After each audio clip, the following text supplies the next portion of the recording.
안녕하세요. 지난 시간에 이어 보도자료 작성법에 대한 강의를 하고 있는 저는 대구 경북 독립언론 뉴스민의 김보연 기자라고 합니다. 지난 시간에는 보도자료 작성법에 대한 이야기를 나눠봤는데요. 이번 시간에도 보도자료 작성에 대해 남은 나머지 이야기를 나누고 보도자료 전달법에 대한 이야기까지 나눠보겠습니다. 자, 그럼 이번 시간도 시작해 볼까요? 오늘 나눌 보도자료 작성법에 대한 이야기는 시민사회 단체 중에서도 감시나 고발의 영역과 맞닿아 있는 단체들을 위한 보도자료 작성법인데요. 성격이 좀 다르기 때문에 앞서와 중요한 포인트도 조금 다릅니다. 지자체의 부적절한 세금 사용을 고발하거나 기업의 비리 등을 전달할 때 보도자료는 신경 써야 할 것이 훨씬 더 많습니다. 기자에게 정확하고 많은 정보를 전달해야 기사화될 가능성도 높아지기 때문인데요. 첫 번째로 신경 써야 할 것은 백데이터인데요. 기본 정보 외에도 비슷한 사례에 대한 통계, 사업보고서 같은 기업 정보를 담으면 신뢰도가 더욱 높아집니다. 기업 홍보팀은 다른 업계의 사례나 경쟁사의 실적을 추가하기도 합니다. 그 다음은 팩트체크의 영역인데요. 일방적인 주장보다는 근거가 명확한 증거가 있는 주장이어야 기자는 보도를 할 수 있습니다. 그러니까 보도자료에는 이런 내용이 사전에 담겨야 기사화가 될 수 있다고 보시면 됩니다. 지난 시간에 기자에게 떠먹여줘야 된다는 이야기를 했는데요. 다음 이야기에선 어디까지 떠먹여줘야 하는지 이야기를 나눠보겠습니다. 보시면 주장했다, 밝혀졌다, 알려졌다 라는 표현을 써놓았는데요. 이런 표현은 지양해야 합니다. 기자가 추가로 시간을 들여서 검증을 해야 하기 때문에 이런 표현을 사용한 보도자료는 보도 자체를 포기하게 될 가능성이 높습니다. 검증되지 않은 내용을 기사화하는 것은 향후 소송으로도 이어지기 때문에 좀 주의하실 필요가 있고요. 이게 따라서 기자가 추가로 질문할 수 있는 내용들을 미리 점검해서 보도자료에 담는 게 좋습니다. 그래서 그럼 어떤 표현을 사용해야 하느냐? 확인했다, 나타났다, 검증했다 라는 팩트를 전할 수 있는 표현을 넣었는데요. 이런 표현을 사용하기 위해서는 자료의 1차 작성자인 홍보 담당자가 여러 경로로 사실관계를 체크해야 합니다. 그리고 그 내용을 보도자료에 자세하게 담아야 하는데요. 기자의 품을 덜수록 더 많은 기사가 걸리게 됩니다.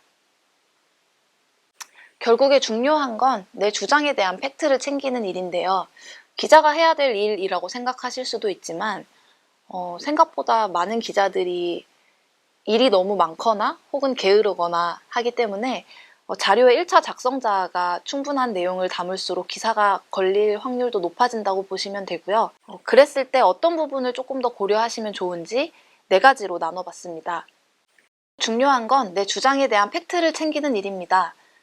불법과 편법을 구분해 명확하게 설명하고 각각에 맞는 근거를 더하는 게 중요한데요. 사건 당사자의 증언, 사진 자료, 비슷한 내용에 대한 소송 사례 등의 증거가 기사의 가치 판단을 결정하게 됩니다. 이건 기자들이 판결문을 선호하는 이유이기도 한데요.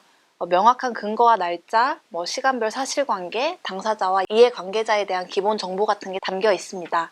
판결문까지 쓰실 순 없겠지만 그래도 최대한 각각에 맞는 근거를 더해서 보도자료를 보내시면 기사화될 가능성이 더욱 높아집니다. 여건이 된다면 전문가의 코멘트나 연구 자료, 통계 자료 등이 담기면 좋습니다. 이 내용들이 부족한 보도자료가 오게 되면 기자들은 아래와 같은 질문을 하게 됩니다. 여러 곳에 연락을 돌린다거나 혹은 찾아가 물어봐야 하게 되죠. 또 증거나 사례, 통계를 따로 찾게 됩니다. 이 품을 들일 시간과 여유나 애정이 없는 기자는 그냥 기사화를 포기하게 됩니다. 떠먹여 줄수록 기사의 수와 질은 많아지고 좋아집니다. 모든 보도자료를 이렇게 할 수는 없겠지만 때론 욕심을 내보시는 것도 추천드립니다. 지금까지 보도자료를 쓰는 법에 대해 이야기를 나눴다면요. 다음은 보도자료를 전달하는 법에 대한 내용입니다. 잘 쓴 보도자료를 더 많은 기사로 만들기 위해선 어떤 작업이 있을까요? 보도자료를 보내는 업무를 하는 담당자가 그 일만 하는 경우는 잘 없죠. 만능팔 가제트처럼 다양하고 많은 업무를 동시에 처리하게 됩니다. 따라서 효율이 중요하죠. 몇 가지 팁을 통하면 효율적으로 보도자료를 전달할 수 있습니다. 첫 번째로 제가 드리고 싶은 말씀은 기자 리스트를 평소에 관리하자는 것입니다. 기껏 잘 쓴 보도자료가 이미 퇴직한 기자거나 혹은 부서가 바뀐 기자에게 간다면 기사화가 되지 않을 가능성이 높겠죠. 그렇기 때문에 주요 일간지에서 부서가 바뀌는 주기인 6개월에서 길게는 1년에 한 번 기사 리스트를 업데이트할 필요가 있습니다. 처음 단체의 홍보 업무를 맡으셨거나 혹은 보도자료 작성 업무를 맡으셨을 때 단체에 기존에 만들어진 기자 리스트가 없을 수도 있고 혹은 신생 단체이기 때문에 없을 수도 있습니다. 이때는 언론사 홈페이지에 들어가서 우리 단체에 대한 기사를 검색해 보시거나 비슷한 카테고리의 기사를 검색해서 기사 하단에 기자 이름과 메일을 수집해서 엑셀로 정리해 두시길 추천드립니다.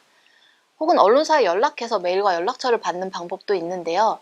좀 번거로울 순 있지만 이게 잘 전달돼 제대로 보도되는 건 쓰는 것만큼 중요하니까 이 작업을 평상시에 해두시는 걸 추천드립니다. 다음은 언론과 일상적인 소통을 하는 것의 중요성인데요. 기자들은 출입이라고 표현하는 담당 기관, 부서, 업무가 있습니다. 예를 들어 대구시민공익활동지원센터 담당을 두고 그 기자가 이 단체 행사나 기자회견 사건들을 담당할 때 사전에 담당자와의 소통이 되어 있다면 더 많은 기사를 자세하게 쓸 수 있겠죠. 물론 그 기자가 그 단체만 담당하는 건 아닙니다. 무수히 많은 출입 중에 하나인 우리 단체의 기사거리를 애정을 갖고 기사화해 주길 바란다면 평소에 소통을 하는 과정이 필요합니다. 앞에 화면에 있듯 10번의 기자회견을 하는 것보다 애정을 가진 한 명의 기자를 만들어주는 작업이 그래서 중요합니다. 보도자료를 언제 보내야 하는지 고민해 보신 적 있으신가요? 기자의 간략한 일과를 통해 정답을 말씀드리겠습니다. 기자는 아침 9시 이전에 그날 어떤 기사를 쓸지 결정해 상부에 보고를 합니다. 그 시간은 아침 6시에서 9시 사이이고요. 그 사이에는 기자들이 아이템을 찾느라 매우 분주합니다. 보도자료는 이 사이에 기자의 메일함에 도착하는 게 가장 좋습니다. 첫 번째 강의에서 말씀드렸듯이 하루에만 수십 개에서 수백 개의 메일이 도착하기 때문에 오후에 메일을 보내시는 건 사실상 큰 의미가 없어요. 가급적이면 오전 6시에서 9시 사이에 보내시는 게 메일함 안에서도 너무 뒤로 밀려버리지 않는 방법입니다. 하지만 아침 9시 이전엔 여러분도 쉬셔야 하니까요. 예약 메일 발송 시스템을 활용하시면 좋습니다. 메일을 미리 작성해두고 도착 시간을 설정해 발송을 미리 해두는 방법인데요. 이걸 전날이라든지 며칠 전이라도 미리 해두시면 정해진 시간에 메일이 도착을 합니다. 보도자료를 보낸 뒤에 평소 교류가 있던 기자에게는 따로 취재 요청을 하시는 것도 좋은 방법입니다. 특별히 우리 단체의 기사를 잘 써주거나 혹은 이 기자는 좀 더 심층적인 내용으로 기사를 잘 발전시켜 줄 수 있겠다는 생각이 들면 앞서의 꿀팁처럼 사전에 관계를 쌓아두시고 행사와 관련된 내용을 별도로 전달할 수도 있습니다.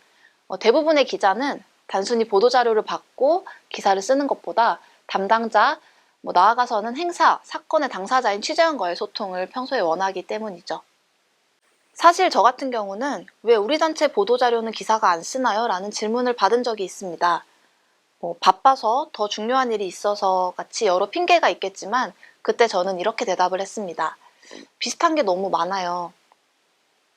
행사도 변화를 촉구하는 기자회견도 비슷한 형식과 내용이 많습니다. 각자의 어떤 본질적인 의미가 있지만 자료를 두고 기사로 만든 기자들은 늘 그 기시감과의 싸움을 합니다. 때문에 보도자료를 보내는 담당자가 왜 이걸 써야 하는가를 설득한다면 또 쉽게 넘어갑니다. 대단히 새롭거나 특별한 게 아니어도 됩니다. 올해가 첫 행사라거나 작년보다 2배 많은 참석 인원이 있거나 혹은 시장님이 참석한 일 같은 수식어가 있으면 좋고요. 혹은 사람이나 사진의 스토리, 숫자나 통계와 같은 수치에 기자의 이목을 집중시키는 것도 좋은 방법입니다. 이제 마지막 페이지인데요. 앞서의 내용 중에 이것만 기억하셔도 좋겠다라고 생각하는 몇 가지를 꼽아봤습니다. 가장 중요한 건 첫 문장과 첫 문단입니다. 이 안에서 승부를 본다, 이것만 봐도 된다라고 생각하시고 중요한 것을 뽑아 한두 문장으로 정리하는 과정이 매우 중요합니다. 또한 문장과 문장, 문단과 문단의 이음새를 정갈하게 정리하는 것도 중요한데요. 이거는 기본적으로 좀 훈련이 필요한 과정입니다. 많이 읽고 많이 쓰는 걸 추천드리고요. 그 공식은 2갈씩입니다. 그 안에 스토리를 담는 변주는 담당자의 욕심 안에서 특별히 마음이 쓰이거나 특별히 강조하고 싶은 행사에 추진해 보시는 것도 좋습니다.